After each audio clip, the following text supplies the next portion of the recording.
Hello everyone, welcome to Vandana academy. तो आज मैं आपके लिए फिर से सीडीपी की प्रैक्टिस लेके आई हूँ। सीडीपी का पीवाईक्यू है और ये आपका अभी करंट का 2024 का प्रश्न पत्र है जो आपका जनवरी में हुआ था।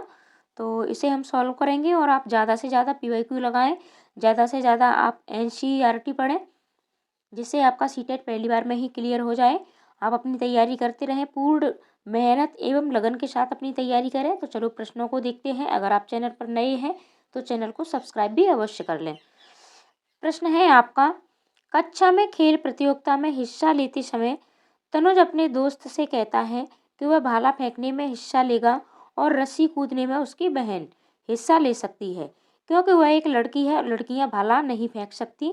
यह डैश को प्रदर्शित करता है। ये किसको प्रदर्शित करता है? क्या ये जेंडर संबंधता, जेंडर समानता, जेंडर समता या फिर जेंडर रूढ़िवादिता? तो अब तनुज है और अपने दोस्तों से कहता है कि वो भाला फेंकने में हिस्सा लेगा क्योंकि वो एक लड़का है और उसकी बहन किस में हिस्सा लेगी? वह रस्सी कूदने में लेगी क्योंकि वह एक लड़की है। यानी उसका ये कहना है कि लड़कियां भाला फेंकने में हिस्सा नहीं ले सकती, वो ये काम नहीं कर सकती। तो ये किसको दर्शाता है? ये आपका सीधा सीधा जेंडर रूढ़िवादिता को दर्शाता है। यानी ये रूढ़िवादिता है कि लड़कियां सिर्फ यही काम कर सकती हैं और ये काम नहीं कर सकती। ठीक है, महिलाओं के लिए कुछ काम बांट दिए गए थे, कुछ पुरुषों के लिए, यानी एक दूसरे का कार्य ये नहीं कर सकते। लेकिन आज ऐसा नहीं है, महिलाएं भी सभी कार्य कर रही हैं और पुरुष भी घरों का कार्य कर रहे हैं। तो ये आपका क्या हो गया? जेंडर रूढ़िवादिता। और आपके प्रश्न जेंडर रूढ़िवादिता से कम 2 या 3 प्रश्न अवश्य बनते हैं, तो आप इसे भी अवश्य देखें। और आपको ये प्रश्न पत्र 2024 का अवश्य कम से कम 2 बार इसको आप अवश्य सॉल्व करिएगा क्योंकि यहाँ से आपको ये पता चलेगा कि आपके प्रश्न का जो लेवल है वो कितना चेंज हुआ है।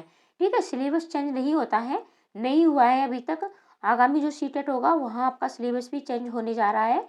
लेकिन यहाँ आपका प्रश्नों का जो आप पिछले ईयर्स के उठा के देख लीजिएगा और ये 2024 का 2023 के प्रश्न पत्रों को लीजिए, आपके प्रश्नों के लेवल बहुत ज़्यादा बदल गए हैं, तो आप इन्हें अवश्य देखें। अगला प्रश्न देखते हैं। अपसारी चिंतन डैश जबकि अभिसारी चिंतन डैश। यानी अपसारी चिंतन क्या है और आपका अभिसारी चिंतन क्या है? कहीं उत्तरों को प्रोत्साहित करता है, एक सही समाधान पर स्थिर है, एक सही समाधान पर स्थिर है, कहीं उत्तरों को प्रोत्साहित करता है, गणितीय क्षमताओं को बढ़ावा देता है, मौखिक क्षमताओं को बढ़ावा देता है, मौखिक क्षमताओं को बढ़ावा देता है, गणितीय क्षमताओं को बढ़ावा देता है। तो सबसे पहले हम समझेंगे कि अपसारी चिंतन और अभिसारी चिंतन क्या होता है। अपसारी चिंतन आपका वो चिंतन होता है जहाँ मतलब कहीं उत्तरों को प्रोत्साहित करते हैं। जैसे बच्चे से हम बहुत से प्रश्न पूछें, ठीक है, यानी एक ही प्रश्न को कई तरीकों से उत्तर बच्चे जब दे सकते हैं, ठीक है, तो ये आपका अपसारी होता है। और जब हम किसी प्रश्न का एक ही उत्तर निकलता है, यानी एक बंधा बनाया उत्तर देते हैं, ठीक है, तो वो आपका अभिसारी चिंतन होता है। जैसे कि हम बच्चे से प्रश्न पूछें कि आपके भारत की राजधानी क्या है, तो बच्चा सिर्फ एक उत्तर देगा कि नई दिल्ली, ठीक है, या दिल्ली। तो ये क्या है? आपका अभिसारी चिंतन है। और जब हम बच्चे से पूछें कि आप भारत की राजधानी दिल्ली ही क्यों है, दिल्ली ही उसे क्यों बनाया गया, तो ठीक है, तो इस तरीके से ये आपका क्या हो गया? ये आपका अपसारी चिंतन हो गया। यानी फिर यहाँ अलग अलग बच्चे अलग अलग उत्तर देंगे और कहीं उत्तरों को ये प्रोत्साहित करता है। तो राइट आंसर आपका हो जाएगा नंबर 1।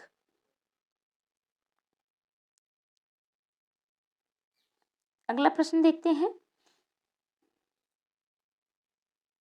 निम्नलिखित में से कौन सा कथन समावेशी शिक्षा के बारे में सही नहीं है?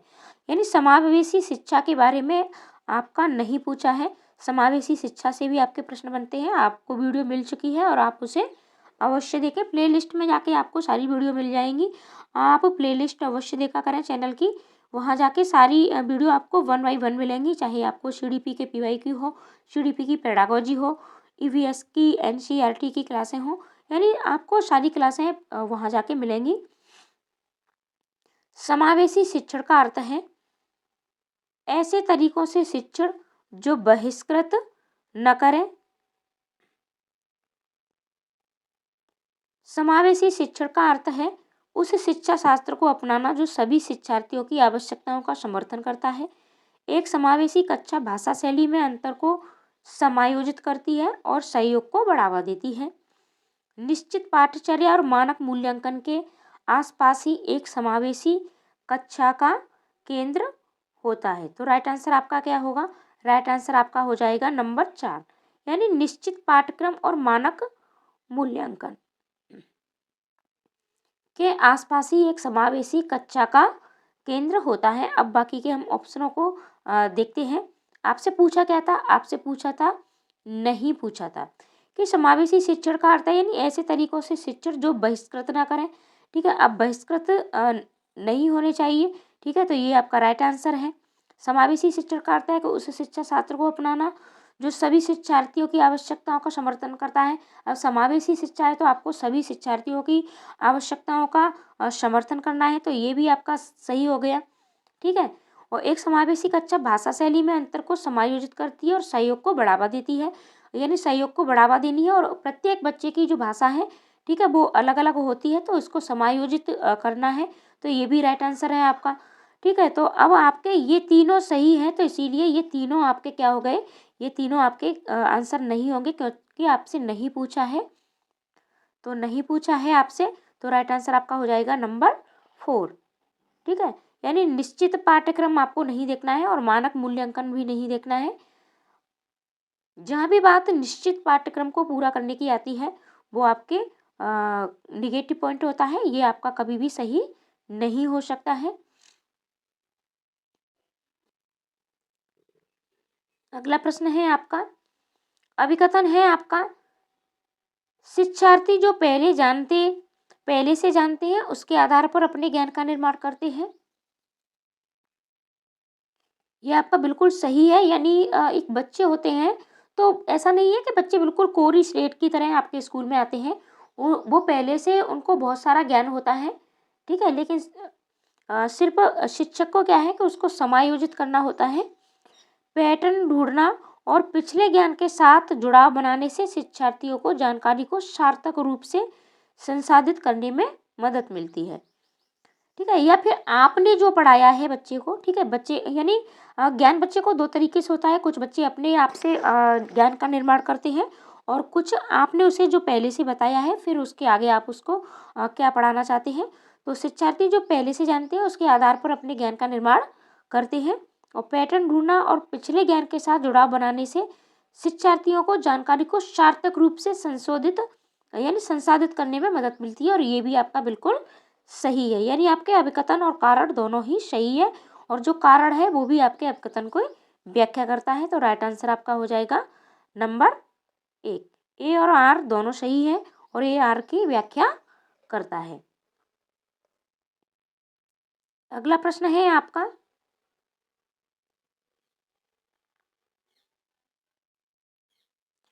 बच्चों द्वारा बचपन अलग अलग संस्कृतियों में अलग अलग तरह से अनुभव किया जाता है। ये आपका बिल्कुल सही है, यानी सभी की संस्कृति अलग होती है, सभी का बचपन अलग अलग तरीके के से अलग अलग अनुभव प्राप्त करता है। बच्चों का विकास सार्वभौमिक है, ये सार्वभौमिक नहीं है, यानी एक तरीके से नहीं होता है। ठीक है, सबका अलग अलग होता है, तो ये आपका गलत है। तो राइट आंसर आपका हो जाएगा नंबर 3। ए सही है लेकिन आर गलत है। अगला प्रश्न देखते हैं, अभिप्रेरणा के आरोपण सिद्धांत के अनुसार निम्नलिखित में से किससे लगातार कोशिश और बेहतर प्रदर्शन की संभावना है? सफलता के लिए आंतरिक आरोपण और सफलता के लिए बाहरी आरोपण। सफलता के लिए बाहरी आरोपण और असफलता के लिए आंतरिक आरोपण। असफलता और सफलता दोनों के लिए आंतरिक आरोपण। असफलता और सफलता दोनों के लिए बाहरी आरोपण। अब असफल बच्चा सबसे पहले हम पहला ऑप्शन देखते हैं, यानी सफलता के लिए आंतरिक आरोपण करता है बच्चा और असफल हो गया तो बाहरी आरोपण। ठीक है, यानी जब वो सफल हुआ तो अपने आप को मानता है कि ये सारी चीज़ें मेरे कारण हुई। आंतरिक आरोपण का अर्थ है कि अपने आप को मतलब मानना, अपने आप को दोष देना या अपने आप को सफलता का श्रेय देना। अब सफल हो जाता है तो सारा श्रेय स्वयं को देता है, लेकिन असफल हो जाता है तो दूसरे लोगों को देता है, तो ऐसा नहीं होगा। सफलता के लिए बाहरी आरोपण और असफलता के लिए आंतरिक आरोपण ऐसा भी नहीं होना चाहिए। असफलता और सफलता दोनों के लिए आंतरिक आरोपण, तो यही आपका राइट आंसर होगा नंबर 3। यानी चाहे सफल हो चाहे असफल हो, दोनों के लिए ही आंतरिक आरोपण होना चाहिए। असफलता सफलता दोनों के लिए बाहरी आरोपण भी नहीं होना चाहिए। तो राइट आंसर आपका क्या होगा? राइट आंसर आपका हो जाएगा नंबर 3। ठीक है, अगला प्रश्न है, निम्नलिखित में से कौन सा प्रगतिशील शिक्षा का एक प्रमुख सिद्धांत है? आपसे प्रगतिशील शिक्षा पूछी है। छात्रों के सीखने को मापने के लिए मानकीकृत परीक्षण सबसे अच्छा तरीका है। अब आपने कोई भी परीक्षण, एक मानकीकृत परीक्षण ले लिया, वही सबसे अच्छा तरीका है, ये बिल्कुल भी आपका नहीं होगा। छात्रों को अपने शिक्षकों से ज्ञान का निष्क्रिय, अब आपकी कक्षा प्रगतिशील है, ठीक है, तो निष्क्रिय होकर ज्ञान प्राप्त बच्चे कभी भी नहीं करेंगे, ये भी आपका गलत हो गया। सीखना प्रामाणिक कार्यों पर आधारित होना चाहिए। पाठचर्या पूर्व निर्धारित और सार्वभौमिक होनी चाहिए। ठीक है, अब पूर्व निर्धारित और सार्वभौमिक नहीं हो सकती है, ये भी आपका गलत हो गया। तो राइट आंसर आपका क्या होगा? नंबर 3, यानी सीखना प्रामाणिक कार्यों पर आधारित होना चाहिए। अगला प्रश्न है आपका, विकास के किस पहलू में तर्क, चिंतन और समस्या समाधान की व्याख्या की जाती है? यानी विकास के किस पहलू में तर्क है आपका, चिंतन है और समस्या समाधान है।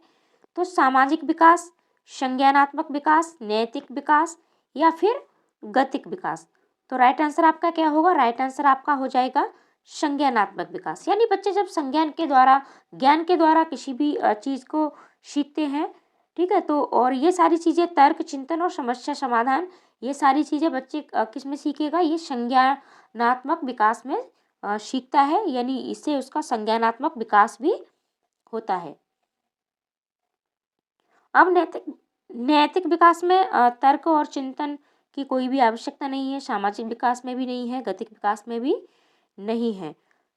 अगला प्रश्न देखते हैं, लेव वाइगोत्स्की प्रभावित करते हैं कि डैश बच्चों में स्वनियमन के लिए महत्वपूर्ण है। और आपका संज्ञानात्मक विकास का सिद्धांत किसने दिया है? आप कमेंट करके अवश्य बताएं। असंतुलन, निजीवक, अनुकूलन या संगठन। अब असंतुलन भी नहीं है, स्वनियमन, तो ये क्या है आपका? तो राइट आंसर है आपका निजीवक। ठीक है, यानी आप वाइगोत्स्की कहते हैं कि कुछ बच्चे हैं जो अपना कार्य करते जाते हैं, तो स्वयं को निर्देश देने के लिए अपने आप से बातें करते हैं, जैसे कि अपनी किताबों को लगा के रखते हैं या गुड्डों से खेलते हैं, या फिर हमें ये कार्य करना है इस तरीके से, या फिर अपना होमवर्क करते समय भी। तो ये क्या होता है? ये निजी वॉक होती है, यानी अपने आप से बच्चे बात करते हैं, तो ये स्वनियमन होता है। अगला प्रश्न है आपका,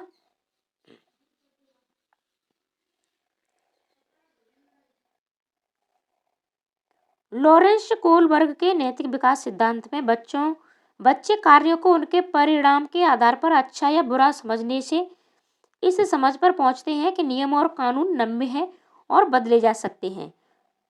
ये आपका बिल्कुल सही है।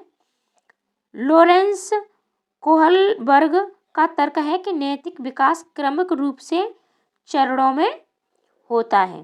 ठीक है, अब इनका ये मानना है कि लॉरेंस कोहलबर्ग का तर्क है कि नैतिक विकास क्रमिक रूप से चरणों में होता है। तो ये भी आपका बिल्कुल सही है, यानी नैतिक विकास के इन्होंने स्तर दिए हैं, उनके चरण भी बताए हैं, कितने स्तर और कितने चरण हैं, ये भी आप कमेंट करके अवश्य बताएं। और लॉरेंस कोहलबर्ग, जीन पियाजे, वाइगोत्स्की, इन तीनों पर वीडियो आपको दी जा चुकी है और यहाँ से प्रश्न आपके अवश्य पूछे जाते हैं। तो आप इन तीनों मनोवैज्ञानिकों को अवश्य पढ़ें, अच्छे से पढ़ें, इन पर किस तरीके से प्रश्न बनते हैं इन्हें भी आप अवश्य देखें। थोड़ी बहुत स्टडी आप स्वयं से भी करें। आपने अगर कहीं से भी ऑनलाइन कोचिंग ली है या ऑफलाइन ली है, तो उसके साथ साथ सेल्फ स्टडी भी आप अवश्य करें। तो राइट आंसर आपका हो जाएगा नंबर 1। ए और आर दोनों सत्य हैं और आर ए की सही व्याख्या करता है। अगला प्रश्न देखते हैं,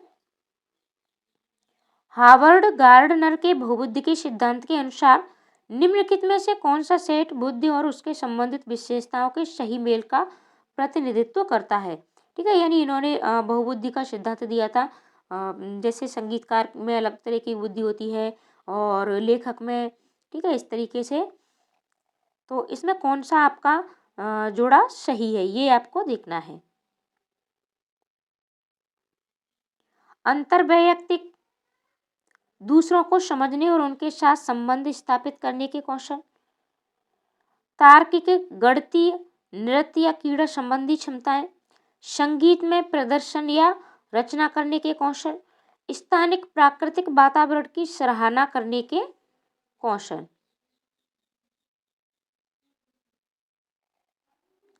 तो इसमें राइट आंसर आपका हो जाएगा नंबर 3, संगीतमय। ठीक है, अब तार्किक है तो तार्किक में नृत्य और क्रीड़ा तो नहीं होगा, ठीक है। और अंतर्वैयक्तिक, तो दूसरों को थोड़ी समझेगा ये, ठीक है। अंतर्व्यक्ति यानी अपने अंदर की बात होती है। तो इसमें राइट आंसर आपका हो गया संगीत। और संगीत में यानी जो भी वो अपना गाएगा तो प्रदर्शन और रचना करने के कौशल।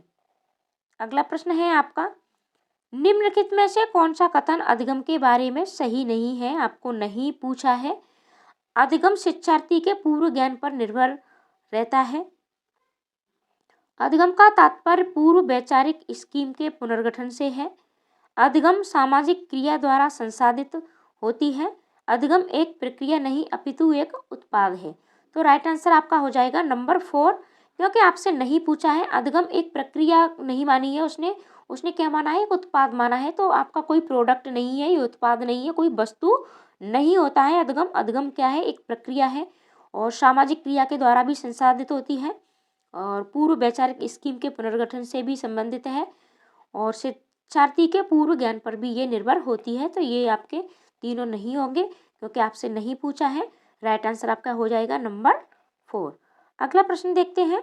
वीडियो थोड़ा लंबी हो जाती है क्योंकि मैं पूर्ण पेडागोजी के साथ आपको प्रश्नों को सॉल्व कराती हूँ, लेकिन आप पूर्ण धैर्य के साथ प्रश्नों को अवश्य सॉल्व किया करें।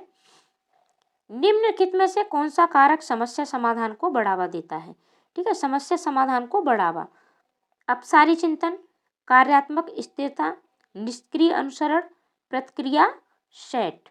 तो राइट आंसर आपका क्या होगा? राइट आंसर आपका हो जाएगा अपसारी चिंतन।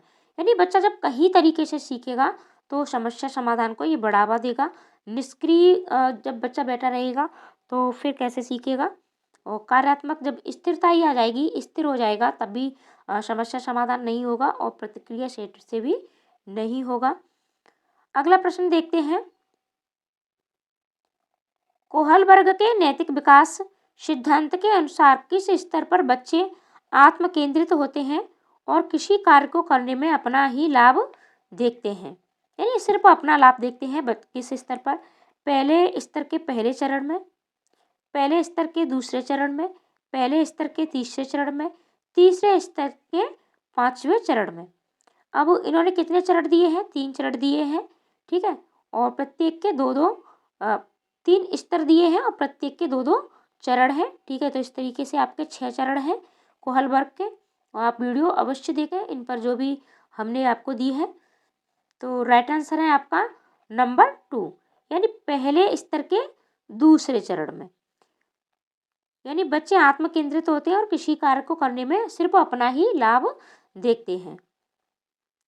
अगला प्रश्न है आपका, वंचित वर्गों से संबंधित विद्यार्थियों के समावेशन के लिए विविध परंपराओं के प्रति जागरूकता और संवेदनशीलता को बढ़ावा देना चाहिए। पहचान आधारित रूढ़ियों को प्रमाणित और प्रोत्साहित किया जाना चाहिए। यह आपका नेगेटिव पॉइंट हो गया कि जो पहचान आधारित रूढ़वादिता है उसको प्रमाणित और प्रोत्साहित आपको नहीं करना है। तो ऑप्शन नंबर 2 आपका गलत हो गया। सामाजिक संबद्धता के आधार पर कक्षा में, अब सामाजिक संबद्धता के आधार पर भी आपको बच्चों में भेदभाव नहीं करना है कि कोई अच्छे समाज से आता है, कोई मतलब थोड़ा निचले समाज से आता है। समान क्षमताओं के आधार पर विद्यार्थियों को समूहों में विभाजित आपको नहीं करना है। आपको यानी विद्यार्थियों में तुलना बिल्कुल भी नहीं करनी है। तो राइट आंसर आपका हो जाएगा नंबर 1, यानी विविध परंपराओं के प्रति जागरूकता और संवेदनशीलता को बढ़ावा देना चाहिए। आप हमें कमेंट भी अवश्य किया करें कि आपको किस टॉपिक पर वीडियो चाहिए, आपको वही टॉपिक पूर्ण कराया जाएगा। तो ये 15 प्रश्नों को हमने आज सॉल्व किया है। अगले 15 प्रश्न आपको अगली वीडियो में मिलेंगे, ठीक है। तो मिलते हैं अगली वीडियो में। आपको सभी विषयों की पढ़ाई यानी सभी विषयों की तैयारी बिल्कुल फ्री में कराई जाती है। सभी विषयों की PYQ आपको चैनल पर मिल रहे हैं, तो आप चैनल पर बने रहें। वीडियो को ज़्यादा से ज़्यादा अपने दोस्तों को भी शेयर करें।